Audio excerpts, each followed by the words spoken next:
राधे राधे मित्रों, मैं आचार्य मृदुल मिश्रा आपको इस बार की जन्माष्टमी के बारे में बताऊंगा। वैसे तो हर साल जन्माष्टमी होती है, आप हम सब मिलकर भगवान की उपासना करते हैं, परंतु इस बार की जन्माष्टमी में ऐसा क्या विशेष है, ऐसे क्या योग बन रहे हैं जो हमारे आपके कार्य आ सकते हैं हमेशा के लिए। खासतौर से मैं ये भी बताऊंगा जिन राशियों का समय खराब है आज वो क्या भगवान से विशेष प्रार्थना करें। अब जिनका समय अच्छा चल रहा है उनको ये बताऊंगा कि आप और क्या कर सकते हैं उपाय अपने लिए कि आपका समय और भी अच्छा होता रहे। विशेष तौर से नवयुवतियों के लिए जो शादी के लिए देख रहे हैं उनका उपाय, ये तो बहुत बड़ा विषय वस्तु है। अक्सर हमारे पास में लोग पूछते रहते हैं कि गुरुजी शादी के लिए क्या उपाय करना चाहिए, और उनके लिए ये जन्माष्टमी और भी ज्यादा महत्वपूर्ण हो जाती है जो संतान के लिए काफी समय से प्रयास कर रहे हैं और संतान नहीं हो रही है, या फिर आप अभी संतान के लिए प्लान करने जा रहे हैं। आपको धन का लाभ कैसे हो रहा है, आपको समृद्धि कैसे मिल रही है, और इन सबसे ज्यादा महत्वपूर्ण बात कि जन्माष्टमी में जो आज मैं जिसके लिए बता रहा हूं और जिसके लिए मैं स्वयं उत्साहित हुआ हूं कि मैं आपको वीडियो बना करके दूं कि आप जान सकें कि क्या है इस बार, क्योंकि आज की घटना है, आज ऐसे योग बन ही रहे हैं। आज की छोटी सी घटना है, मेरे पास में एक मित्र पूछने आए, मेरे पड़ोसी, कि गुरुजी जन्माष्टमी का कुछ मुहूर्त बताइए, कब की पड़ रही है।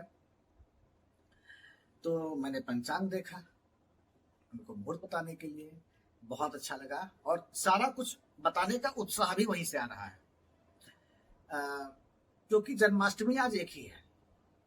अक्सर क्या होता है, जन्माष्टमी दो पड़ती है। पहली गृहस्थों की, जन्माष्टमी के मामले में हम ग्रस्त पहले आए, भगवान सबसे पहले हमारे यहाँ ही आएंगे, और उसके बाद में स्मार्ता नाम अर्थात सन्यासियों की पड़ती है। तो इसलिए आपने देखा होगा कि पहले हम सब घर में पूजा करते हैं, उसके बाद बहुत से लोग तो अपने भगवान ले जाकर के मंदिर में जाते हैं, वहां भी पूजा करते हैं। परंतु इस बार जो जन्माष्टमी पड़ रही है वो 19 तारीख को ही है। रात को 12:05 का मुहूर्त है जो 12:30 बजे तक जा रहा है। इस दौरान में आपको लड्डू गोपाल भगवान की पूजा करनी है, उनका जन्म कराना है। ये विधि तो आप सबको पता होती, जो लोग मना रहे होते हैं उनको ये विधियां पता होती, बताने की आवश्यकता नहीं है।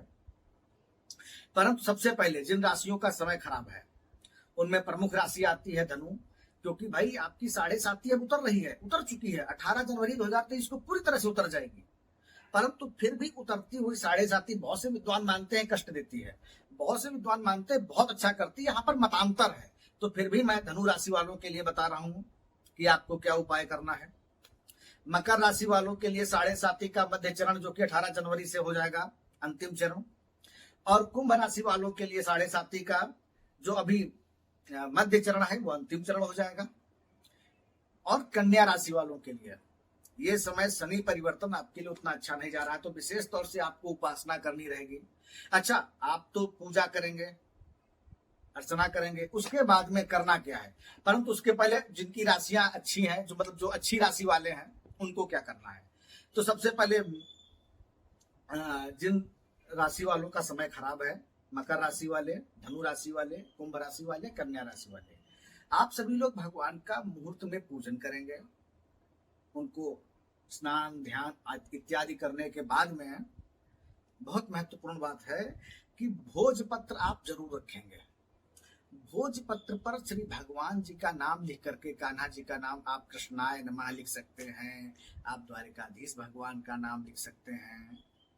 ऊपर नाम लिखने के बाद में अनार की कलम से, ध्यान दीजिए, अनार की कलम से और अष्टगंध से, चंदन आता है आपको मिल जाएगा, उसके से लिख करके भोजपत्र पर कान्हा जी का नाम, मैं बार बार बोल रहा हूं ताकि आपको कंफ्यूजन ना हो, कान्हा जी का नाम, और फिर उसके नीचे अपनी समस्या लिख दीजिए। जरूरी नहीं है कि स्पष्ट अक्षर होने चाहिए, क्योंकि भाव प्रधान होता है। आप अपनी समस्या लिख दीजिए और वो भगवान के सामने अर्पित कर दे और उसके बाद आरती करें। ये आप खराब राशि वालों के लिए बहुत अच्छा उपाय है, बहुत अच्छा प्रतिफल मिलेगा। और जो आप उपाय दिन भर करते रहते हैं और कई बार छूट जाते हैं जन्माष्टमी में, तो इनके लिए करना ही है। अब इसके लिए मेष राशि, वृषभ राशि, मिथुन राशि, कर्क राशि, सिंह राशि, तुला राशि, मीन राशि, आपके लिए समय अच्छा है। अच्छा, मीन राशि वालों, अभी आपके लिए समय अच्छा ही है, क्योंकि जो 7.5 शुरू हो रही है आपकी इस साल लगी है, लेकिन अभी शुरू नहीं हुई है। इस साल आपको मिल गया है कि हाँ, आपकी 7.5 शुरू, क्योंकि शनि वक्री हो रहे हैं, मार्गियों के परिवर्तन कर रहे हैं, 18 जनवरी 2023 से आएगा। तो अभी आपका समय अच्छा ही है मीन राशि वालों के लिए। आपको दान करना है। अच्छा, दान क्या करना है? आप कोई भी खाद्य सामग्री ले सकते हैं, मक्खन मिश्री ले सकते हैं। ध्यान दीजिए, चॉकलेट इत्यादि मैं नहीं बोल रहा हूं, क्योंकि है क्या, आज का दान बालकों को करना है, बच्चों को करना है। तो बच्चों को खाद्य सामग्री दीजिए और मधुर दीजिए, मीठा दीजिए। तो मीठा दान करने से आपको और अच्छा प्रतिफल प्राप्त होगा। अब जो संतान के लिए प्रयास कर रहे हैं उनके लिए तो बहुत विशेष हो जाता है, क्योंकि बहुत हमारे पास में कॉल भी आई हैं, लोगों ने पूछा भी है चैट के माध्यम से कि संतान के लिए क्या उपाय करें, क्या योग है, कब हो रही है। तो संतान के लिए लड्डू गोपाल की पूजा का विशेष महत्व है। आप ध्यान दीजिए, भगवान श्री राम से भी संतान के लिए उतनी प्रार्थना नहीं करते हैं लोग जितनी भगवान लाला जी से करते हैं, कान्हा जी से। अच्छा, जब आप कहीं अनुष्ठान करवाते हैं, कैसे भी अनुष्ठान करवाते हैं, चाहे वो कहीं भी करवा रहे हो, दक्षिण भारत, उत्तर भारत, कहीं भी, किसी भी समय में, तो संतान के लिए मंत्र क्या होता है? देवकी सुत गोविंद वासुदेव जगतपते देहि मे तनयम कृष्ण त्वामहं शरणं गताः। इस मंत्र का पाठ करना है। अच्छा, करना क्या, इसमें विधि क्या है? तो ध्यान दीजिए, मंत्रों को जो विधि कही गई है वो 108 कही गई है। अब रात्रि कालीन में करना है तो मेरा सुझाव रहेगा 108 मंत्र करें।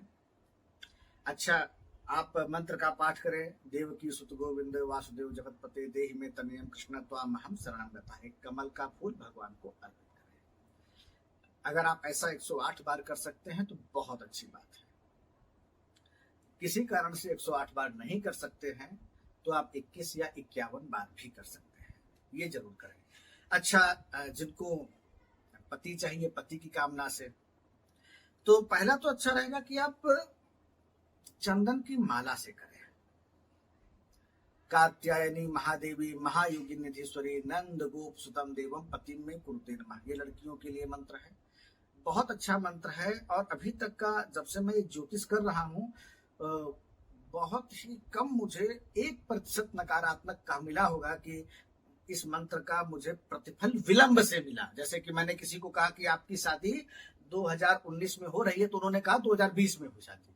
इतना ही है नकारात्मक, अगर कुछ है, अर्थात शादी हुई ही है, ऐसा नहीं कि नहीं हुई। तो आपके लिए चंदन की माला से कात्यायनी महादेवी महायोगी निधीश्वरी नंद गोप सुतम देवम पति में कुरुते नमः। क्योंकि लड़कियों को, हम लड़कियां कहते हैं ना, गुरु जी पति ऐसा होना चाहिए जो मेरा ध्यान रखे, थोड़ा इंटरटेन पति। तो इनसे अच्छा इंटरटेन कौन करेगा? रामचरितमानस में मर्यादा पुरुषोत्तम है, यहाँ पर तो लीला पुरुषोत्तम है। तो लड़कियों के लिए मन का पति, वो सारे गुण भगवान श्री कृष्ण में कहे गए हैं। अच्छा, अगर आपके पास चंदन की माला नहीं है तो आप भगवान को प्रति मंत्र पर मखाना समर्पित कर सकती हैं। एक मखाना लेकर के आप मंत्र पाठ करेंगे और भगवान को समर्पित कर देंगे। ऐसा 108 बार करेंगे। अच्छा, धन की प्राप्ति के लिए क्या करना है? तो भाई, आज महालक्ष्मी योग बन रहा है, ये मैं पहले बता दे रहा हूँ। तो भगवान जी की उपासना करनी है, धन की प्राप्ति के लिए करनी है। महालक्ष्मी योग चंद्रमा मंगल से होता है, लग्नेश के प्रबल और भाग्य भाव का स्वामी अपने भाव पर होने से होता है। तो आज की स्थिर लगन है, शनि अपने भाव पर रहेगा, लगन का स्वामी शुक्र पराक्रम पर रहकर शनि से दृष्टि संबंध करेगा, सीधा लक्ष्मी योग है आज रात्रि का। तो धन के लिए क्या उपाय करना है? तो सबके लिए है, संतान वालों के लिए, पति के लिए, पत्नी के, सबके लिए उपाय है। अच्छा, तो संतान के लिए बता दिया मैंने, अब धन के लिए। तो धन के लिए उपाय है ओम श्रीं ह्रीं श्रीं महालक्ष्मी नमः। आप इस मंत्र का भी कर सकते हैं पाठ। इसके अलावा एक मंत्र और है, ओम श्रीं ह्रीं श्रीं महालक्ष्मी नमः प्रसिद्ध प्रसिद्ध कमले कमलाले प्रसिद्ध प्रसिद्ध श्रीं ह्रीं श्रीं ओम महालक्ष्मी नमः। ये थोड़ा कठिन मंत्र है, लेकिन इस मंत्र का पाठ करने के बाद में आप एक कमल गट्टा भगवान को समर्पित करेंगे। ये मंत्र पाठ है धन के लिए। समृद्धि के लिए हमको धन मिल गया, संतान मिल गई, पति भी मिल गया, सब हो गया, तो समृद्धि, क्योंकि समृद्धि में तो भूमि, भवन, वाहन, हमारे घर की लगी हुई एसी भी समृद्धि का ही अंग है। आपका विश्लेषण हमेशा दूसरा करता है। आज आप क्या बोल रहे हैं या आज आपको मैं ज्योतिष में क्या बोल रहा हूं, ये विश्लेषण कोई दूसरा व्यक्ति करेगा कि गुरुजी क्या क्या बोल रहे थे, कैसे कैसे बता रहे थे, या मेरे शब्दों में क्या भाव था, शब्द का अर्थ क्या था। तो ठीक वैसी ही होती है समृद्धि। आपके पास आर्थिक दृष्टिकोण का क्या रूप है, क्या प्रतिफल है, आपके पास कितनी समृद्धि है। उदाहरण के तौर पर बहुत से लोग ये कहते हैं मेरे वो जानने वाले आईएएस हैं या वो बहुत बड़े व्यापारी हैं, तो ये है उनकी समृद्धि जिसका नाम आप ले रहे हो। तो भगवान से ऐसी समृद्धि की प्रार्थना के लिए क्या करना है, बहुत बड़ा उपाय नहीं है, छोटा सा उपाय है। आज मोर पंख जरूर समर्पित करें उनको, क्योंकि और वैसे भी जब आप मुकुट लेकर के आते हो, भगवान का श्रृंगार सामग्री लेकर के आओगे, उसमें मुकुट में मोर पंख लगा होता है, कई में तो आर्टिफिशियल लगा होता है, लेकिन आप मोर पंख समर्पित करें, पर ध्यान दीजिए पूरा मोर पंख, न कि एक छोटा सा कटा हुआ मोर। ध्यान दें, बड़ा मोर पंख लाने का प्रयास करें, ये बहुत अच्छा रहेगा। अच्छा, ये सारा मैं बता इसलिए रहा हूं क्योंकि आज का जो योग है, जो इसको समृद्धशाली बना रहा है, जैसे मैंने आपको प्रारंभ में वीडियो शुरू करने में बताया हुआ कि इस जन्माष्टमी में क्या विशेष है। तो इस जन्माष्टमी में पहला तो विशेष है कि एक ही पड़ रही है, परंतु क्या ये विशेष है, इसके अलावा भी है। हमारी आपकी जन्म पत्रिका को महत्वपूर्ण बनाते हैं योग, कि आपकी कुंडली में योग क्या बना। जब कोई अपनी जन्म पत्रिका पूछता है तो हम कहते हैं कि भाई आपका शनि यहाँ बैठा, 10वें भाव पर बैठा या 12वें भाव पर बैठा, उसका ऐसा प्रतिफल है या ये प्रतिफल है। लेकिन जो ग्रह मिलकर के आपस में योग बनाते हैं, उदाहरण के तौर पर जैसे कि अभी मैंने बताया कि आज महालक्ष्मी योग बन रहा है, क्यों बन रहा है, चंद्रमा मंगल के प्रभाव से। एक तो इनका आपस में दृष्टि संबंध, अगर चंद्रमा मंगल एक दूसरे को देखते हैं या एक दूसरे के साथ बैठते हैं तो ये लक्ष्मी योग होता है। फिर लग्नेश प्रबल हो, शुक्र आज प्रबल है, भाग्य का स्वामी अपने भाव पर है, ये लक्ष्मी योग है। लक्ष्मी योग का मतलब ही यही होता है कि आप नौकरी कर रहे हैं तो साइड इनकम क्या कर सकते हैं, व्यापार कर रहे हैं तो उसकी ब्रांचेस कितनी खोल सकते हैं। बहुत साधारण सी बात है जो आपको समझनी है, महालक्ष्मी योग। इसके अलावा क्या बन रहा है भाई, ये सारा है, हमारे पास पैसा है, समृद्धि है, धन है, लेकिन खर्च करने की, उसे रखने की क्षमता नहीं है। कैसे बचाएं या उसको कैसे बढ़ाएं। बहुत से लोग पैसा कमा लेते हैं, निवेश करने के बारे में सोचते हैं, उस निवेश को करने के लिए नुकसान भी कर लेते हैं, ऐसा भी कर लेते हैं। उसके लिए क्या है, आज निर्णय करने का सबसे बड़ा दिन होता है। कैसे होता है कि जब कहते हैं ना, मां मेरी पत्रिका में बुधादित्य योग बना हुआ, मेरा आईक्यू बहुत चलता है, तो आज का बुधादित्य योग है। आज आप सूर्य बुध की उपासना भी कर सकते हैं। आप जरूरी नहीं है कि सूर्य का दिन हो रहा है तो सूर्य को जल देंगे, रात्रि में उनकी उपासना कर सकते हैं, बुध की उपासना कर सकते हैं। स्वाभाविक सी बात है, आज जब आप कान्हा जी की उपासना करेंगे तो जो नवग्रह बनेंगे वहां पर आज गणेश जी भी हो जाएंगे, गौरी गणेश भी आएंगे। जब आप अपने ब्राह्मण से पूछेंगे कि गुरु जी हमको विधि बताइए तो उसमें आपको वो बताएंगे। फिर आज क्या बन रहा है, सबसे बड़ा योग बन रहा है कुल दीपक योग। कहते हैं 10वें अंगार को यश सजाता है कुल दीपक। आज तो जो बच्चों का जन्म हो रहा है, जो जन्माष्टमी जन्म लेने वाले बच्चे हैं, उनकी पत्रिका में महालक्ष्मी योग रहेगा, उनकी पत्रिका में छत्र ध्रुव योग रहेगा, उनकी पत्रिका में हर्ष योग रहेगा, और सबसे बड़ा कुल दीपक योग रहेगा। 10वें अंगार को यश सजाता है कुल दीपक, ये तो साधारण है। इसके अलावा बुध गुरु मंगल से ये बनता है योग, जो कुल दीपक योग मतलब आपके जीवन में समृद्धिशाली होता है। तो अगर किसी को जन्माष्टमी में लड़की की प्राप्ति हो रही है तो उसकी पत्रिका का जन्म बहुत अच्छा कहूंगा मैं, वैसे तो लड़कों के लिए भी है, अच्छा ही है, लेकिन कुल दीपक योग का मतलब ये होता है कि आप अपने परिवार को कितना समृद्ध कर सकते हैं।